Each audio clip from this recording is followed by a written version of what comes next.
நம்முடைய கோரிக்கை, விடுதலை சிறுத்தைகளின் கோரிக்கையும் அதுவே, இங்கு கூடியிருக்கிற அனைத்து அமைப்புகளின் கோரிக்கையும் அதுவே. என்னுடைய நினைவு சரியாக இருக்குமேயானால் கடந்த 2016 ஆண்டு என்று நினைக்கிறேன், இதே வாலாஜாபாத் மண்ணில் நீட் தேர்வுக்கு எதிராக ஒரு கண்டன ஆர்ப்பாட்டத்தை அன்றைக்கு இருந்த ஒன்றிய செயலாளர் உதயசூரியன், அப்போதைய நகர செயலாளர் அசோக் குமார், அண்ணன் ஜார்ஜ் வலவன் ஆகியோர் நீட் எதிர்ப்பை வலியுறுத்தி ஒரு போராட்டத்தில் ஈடுபட்டார். அப்போது கேதார் தேசாய் என்கிற அந்த மருத்துவ கவுன்சிலுடைய மோசடி நடைபெற்றது. அதை எதிர்த்து இதே வாலாஜாபாத்தில் இதே மண்ணில் புரட்சியாளர் அம்பேத்கர் சிலை அருகில் ஒரு கண்டன ஆர்ப்பாட்டம் நடைபெற்றது. அன்றைக்கு இருந்த மாவட்ட செயலாளர் அண்ணன் பூபே கலைவடிவன் அவர். அண்ணன் அவருடைய நினைவு நாளும் கூட இன்று. அண்ணன் கலைவடிவன் அவர்களுக்கும் என்னுடைய இந்த நேரத்தில் என்னுடைய செம்பாத்த வீர வணக்கத்தை செலுத்துகிறேன். நீட் விலக்கு வேண்டும் என்பது விடுதலை சிறுத்தைகளின் கோரிக்கை, அனைத்து அமைப்பு தோழர்களின் கோரிக்கை. இந்த நீட்டால் பாதிக்கப்படுவது எளிய மக்கள், பிற்படுத்தப்பட்ட ஒடுக்கப்பட்ட மக்கள் என்று நாம் சொல்லுகிறோம். எனக்கு முன்பு பேசிய தோழர் பழனி அவர்கள் குறிப்பிட்டார், மொத்தமே 1.25 லட்சம் பதவியிடங்கள் தான் இருக்கின்றன, ஆனால் 11 லட்சம் மாணவர்களை இவர்கள் தேர்வு செய்கிறார்கள் என்று. இப்படி இருக்கையில் தான் இந்த நீட் தேர்விலே குளறுபடி வினாத்தாள் கசிக்கப்பட்டு, வினாத்தாள் கசிவை கண்டித்து நாடு முழுவதும் போராட்டங்கள் வெடித்தது. நீட் தேர்வை ரத்து செய்ய வேண்டும் என்று வலியுறுத்தி புதுதில்லி ஜந்தர் மந்திரில் இந்த கரப்பான் பூச்சி ஜனதா கட்சியினர் மாபெரும் போராட்டத்தை நடத்தினார்கள். இந்த போராட்டத்தின் விளைவு மோடி கும்பல், அமித்ஷா கும்பல் பணிந்து போய் ஒன்றிய கல்வி அமைச்சர் தர்மேந்திர பிரதான் பதவி விலகினார். அமித்ஷா ஒரு முறை நாடாளுமன்றத்திலே பேசுகிற போது சொன்னார், எல்லோரும் அம்பேத்கர் அம்பேத்கர் அம்பேத்கர் என்று முழங்குகிறீர்களே, அவருக்கு பதில் கடவுளின் பெயர் உச்சரிங்கள், உங்களுக்கு புண்ணியம் சேரும் என்று சொன்னார் அமித்ஷா. அதை எதிர்த்து விடுதலை சிறுத்தைகள் 1000 முறை அம்பேத்கரை உச்சரிக்கும் போராட்டம் என்று நடத்தினோம். தலைவர் ஏட்சி தமிழ் அவர்கள் தலைமையிலே தலைநகர் சென்னையிலே. இன்றைக்கு நாடு முழுவதும் நீட் தேர்வை எதிர்த்து நடந்து கொண்டிருக்கின்ற அனைத்து ஆர்ப்பாட்டங்கள் நாடு முழுவதும் மாநிலங்கள் தோறும் முழங்கிக் கொண்டிருக்கிறார்கள். ஜெய் பீம் ஜெய் பீம் ஜெய் பீம் என்று. அம்பேத்கர் அம்பேத்கர் அம்பேத்கர் என்ற முழக்கங்கள் காதுகளில் ஒலித்துக் கொண்டிருக்கிறது. அமித்ஷா காதுகளிலும் மோடி காதுகளிலும் அம்பேத்கர் அம்பேத்கர் ஜெய் பீம் என்கின்ற முழக்கங்கள் ஒலித்த காரணத்தினால் தர்மேந்திர பிரதான் பதவி விலகினார். இன்றைக்கு புரட்சியாளர் அம்பேத்கர் அரசியலமைப்பு சட்டம் சொல்லுகிறது, நாம் அனைவரும் சமம், பிறப்பால் சாதியால் மதத்தால் யாரும் இங்கே உயர்ந்தவன் தாழ்ந்தவன் கிடையாது என்பது அரசியலமைப்பு சட்டம் சொல்லுகிறது. புரட்சியாளர் அம்பேத்கர் சொல்லுகிறார். புரட்சியாளர் அம்பேத்கர் தான் சொல்லுவார், the Indian government is a federal government அப்படின்னு சொல்றார். ஒரு கூட்டாட்சி நிறைந்த ஒரு கூட்டாட்சி தத்துவம் கொண்ட நாடு இந்தியா. இந்த கூட்டாட்சி தத்துவத்தில் ஒவ்வொரு மாநிலத்திற்கும் ஒரு பண்பாடு இருக்கிறது, ஒவ்வொரு மாநிலத்திற்கும் ஒரு மொழி சார்ந்த அடையாளம் இருக்கிறது. இந்த அடையாளங்கள் எல்லாம் அவரவர் உரிமை சார்ந்தது. இந்த மாநிலங்கள் தனக்கான உரிமைகளை மீட்டெடுத்துக் கொள்ள முடியும் என்பதுதான் புரட்சியாளர் அம்பேத்கர் பெடரல் கவர்மெண்ட் சொன்னார். ஆனால் நம்ம ஆண்டு கொண்டிருக்கிற பாஜக அரசு மாநில உரிமைகளை பறிக்கிற வகையில் தொடர்ந்து செயல்பட்டுக் கொண்டிருக்கிறது. குறிப்பாக தமிழ்நாட்டின் மீது ஓரவஞ்சனை. காவிரி நீரில் இன்றைக்கு 175 TMC தண்ணீர் திறந்து விடப்பட்டிருக்க வேண்டும், ஆனால் கிடைக்கவில்லை. மேகதாதுவிலே அணை கட்டுகிறார்கள், தடுக்க முடியவில்லை. தேசியம், ஒற்றுமை, ஒன்றியம் எல்லாம் பேசுகிற மோடி அரசு கர்நாடகாவில் இருந்து தமிழ்நாட்டிற்கு தண்ணீரை பெற்றுத் தர முடியவில்லை. மேகதாதுவிலே நீ அணை கட்டக்கூடாது என்று கர்நாடக அரசை எச்சரிக்க முடியவில்லை. தமிழ்நாட்டிற்கு ஓரவஞ்சனை. வந்தே மாதரம் பாடலை ஒலிப்பித்துக் கொண்டிருக்கிறார்கள். எனக்கு நன்றாக நினைவிருக்கிறது, 2021 ஆண்டு என்று கருதுகிறேன்.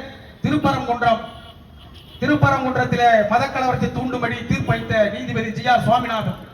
இந்த GR சுவாமிநாதன் 2021 ஒரு தீர்ப்பு சொல்றார். அப்போ RN ரவி ஆளுநர். அப்போது வந்தே மாதரம் பாடல் ஒலிக்கப்படுகிறது, தமிழ்த்தாய் வாழ்த்து ஒலிக்கப்படவில்லை. அது சார்ந்த ஒரு வழக்கு. அந்த வழக்கிலே GR சுவாமிநாதன் சொல்லுகிறார், தமிழ்த்தாய் வாழ்த்து பாட வேண்டும் என்பது கட்டாயம் அல்ல, அப்படி இந்திய அரசியலமைப்பு சட்டத்தில் குறிப்பிடப்படவில்லை, இது கட்டாயமானது ஒன்று கிடையாது என்று GR சுவாமிநாதன் தன்னுடைய தீர்ப்பிலே சொன்னார். உடனடியாக அப்போது இருந்த திராவிட முன்னேற்ற கழக அரசு, நீ எங்கள் தமிழ்த்தாய் வாழ்த்து பாடலை தேசிய பாடல் என்று சொல்ல மாட்டாய், இது கட்டாயம் இல்லை என்று சொல்லுகிறாய் என்று சொல்லி உடனடியாக தமிழ்த்தாய் வாழ்த்தை தமிழ்நாட்டின் வாழ்த்து பாடலாக, மாநில பாடலாக அங்கீகரித்து சட்டம் இயற்றியது. இன்றைக்கு தமிழ்நாட்டில் பாஜக கொள்கை எதிரி, அரசியல் எதிரி திமுக என்று சொல்லுகிற தமிழக வெற்றி கழக அரசு என்ன செய்து கொண்டிருக்கிறது? பாஜகவை கொள்கை எதிரி என்று சொல்லுகிறார்கள். ஆனால் பாஜகவை எதிர்த்து பாஜக கொண்டு வந்திருக்கிற நீட் தேர்வை எதிர்த்து இடபிள்யூஎஸ் எக்கனாமிக்கலி வீக்கர் செக்ஷன் என்கிற பெயரில் ஒரு சமூக நீதிக்கு கேடு ஏற்பட்டிருக்கிற சூழ்நிலையில இடபிள்யூஎஸ் எதிர்த்து நீட் தேர்வை எதிர்த்து தமிழ்நாடு முழுவதும் பரப்புரை மேற்கொண்ட திராவிடர் கழகத்தின் மீது திராவிடர் கழகம் ஆசிரியர் ஐயா வீரமணி அவர்கள் அறிவித்த அந்த பரப்புரையை அனுமதி மறுத்து காவல்துறை இறங்கி பெரியார் திடலில் தான் ஆட்சி பொறுப்பேற்று வந்ததும் திராவிடர் கழகம் பெரியார் திடலுக்கு சென்று ஆசிரியர் ஐயா வீரமணியை சந்தித்த முதலமைச்சர் விஜய் அங்கே காவல்துறையை குவித்து வைத்து மிரட்டி பார்க்கிறார். இது மிகவும் கண்டிக்கத்தக்கது. விடுதலை சிறுத்தைகள் இதை கண்டிக்கிறோம். இப்படியான சூழ்நிலையில தமிழக வெற்றி கழக அரசு நீட் தேர்வுக்கு எதிராக திராவிட முன்னேற்ற கழக அரசு சட்டமன்றத்திலே கொண்டு வந்த நீட் விலக்கு மசோதா குடியரசுத் தலைவர் மறுதளித்தார். குடியரசுத் தலைவரின் மறுதளிப்பை கண்டித்து உச்சநீதிமன்றத்திலே திராவிட முன்னேற்ற கழக அரசு வழக்கு தொடுத்தது. அந்த வழக்கு இப்போது தமிழக வெற்றி கழக அரசால் மீண்டும் புதுப்பிக்கப்பட்டிருப்பதை நாங்கள் அறிகிறோம். உடனடியாக இந்த வழக்கு தமிழ்நாடு அரசின் சார்பில் நீட் தேர்வை ரத்து செய்வதற்கான அனைத்து சட்ட போராட்டங்களையும் தமிழக வெற்றி கழக அரசு முன்னெடுக்க வேண்டும் என்பதை நான் வலியுறுத்துகிறேன்.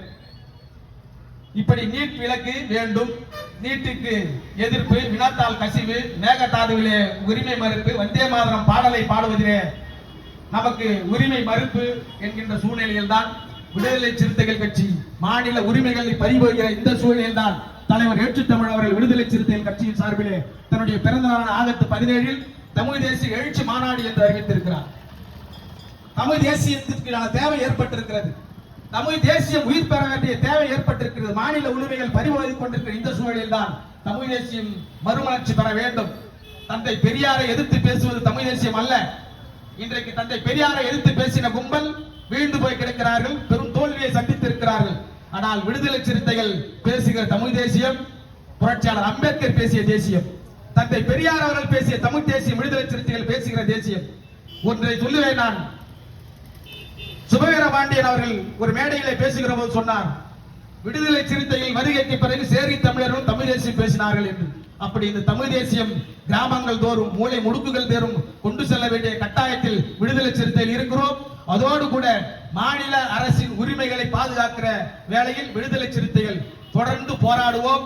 மாநில உரிமைகளை மீட்டெடுக்கிற களத்தில் இங்கு கூடியிருக்கிற அனைத்து அமைப்பு தோழர்களோடும் விடுதலை சிறுத்தைகள் உங்களோடு தொடர்ந்து கைகோப்பம் என்பதை சொல்லி, தேவையை உணராமல் போராட முடியாது, போராட தெரியாமல் நீ வாழ முடியாது என்கின்ற தலைவர் ஏற்றுத் தமிழ் அவர்களின் முழக்கத்தை முன்னிறுத்தி போராடுவோம், வாருங்கள் வாருங்கள் என்று சொல்லி நிறைவு செய்கிறேன். நன்றி, வணக்கம்.